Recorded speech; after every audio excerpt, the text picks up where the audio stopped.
भक्तों ने पूछा, अच्छा बाबा एक बात बताओ, आपने कहा सत्संग करो, हम सत्संग भी करेंगे, पर बाबा सत्संग कब तक करें? कब, कितने दिन में हमारी नैया पार हो जाएगी? ये सत्संग हम कब तक करें?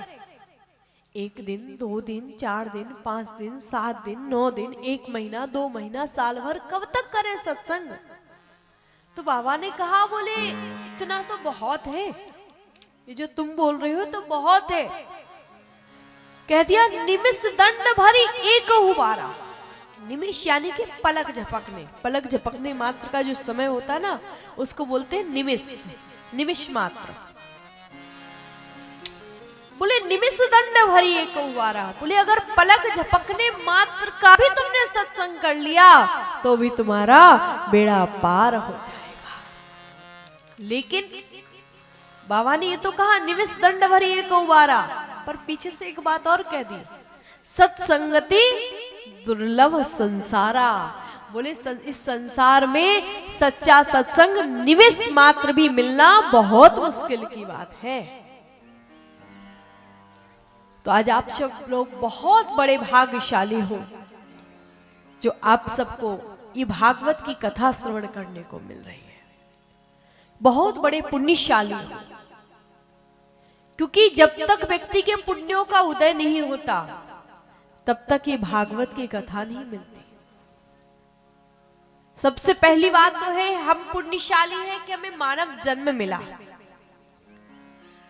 बड़े भाग मानुष तन पावा, ये मानव जन्म मिला, ये भी बहुत बड़े पुण्य है। और फिर मानव जन्म में हमें क्या मिला? बोले सत्संग मिल गया।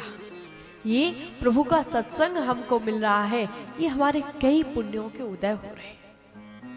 क्योंकि क्षण भंगुर जीवन की कलिका, कल प्रात को जाने खिली न खिली, मलिया चल की सुत शीतल मंद सुगंध, समीर चली न चली, कलिकाल कुठार लिए फिरता, तन नम्र है चोट झिली न झिली, भजले हरि नाम अरि रसना, फिर अंत समय पे हिली न हिली, फिर अंत समय पे हिली।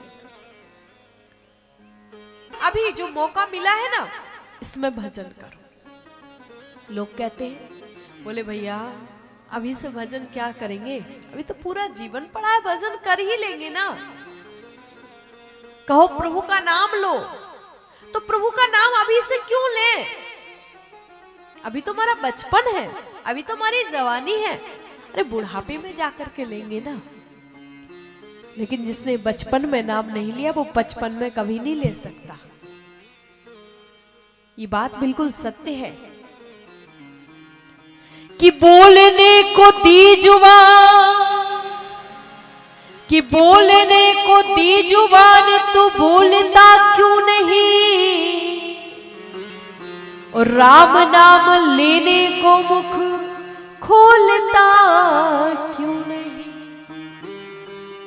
कि आज का ना बोलना, कि आज का ना बोलना उस दिन याद आएगा, जब बोलना तो चाहेगा लेकिन बोल नहीं पाएगा। उस समय चाहते हैं कि थोड़ा सा वक्त और मिल जाए, थोड़ा सा वक्त और मिल जाए, पर वो वक्त नहीं मिलता। इसलिए आज जो वक्त मिला है उसका सदुपयोग करो। ये सत्संग करने का आपको सौभाग्य मिला है, तो सत्संग करो। आज ये भागवत की कथा हमारा धन्य है गुप्ता परिवार कि ठाकुर जी इनके घर में स्वयं पधारे। क्योंकि भागवत जी है क्या? भागवत कोई पोथी पुस्तक नहीं है। आप सोचो कि भागवत कोई पुराण है, कोई पोथी है, कोई पुस्तक है, तो ऐसा नहीं है। भागवत साक्षात भगवान का घर है, भागवतालय। भगवत यानी कि भगवान, आलय यानी कि घर। ये भगवान का घर है। श्रीमद् भागवत भगवान का घर है और भगवान स्वयं यहां पर पधारे हैं। भागवत 4 शब्द है, भा, गा, वा और ता। इसकी दो परिभाषाएं हैं। भागवत यानी कि पंच तत्व, भा, आ, गा, वा और ता। भा यानी कि भूमि, जहां पर हम लोग अभी विराजमान हैं, ये भूमि तत्व है। ये भूमि तत्व इसमें समाया हुआ है।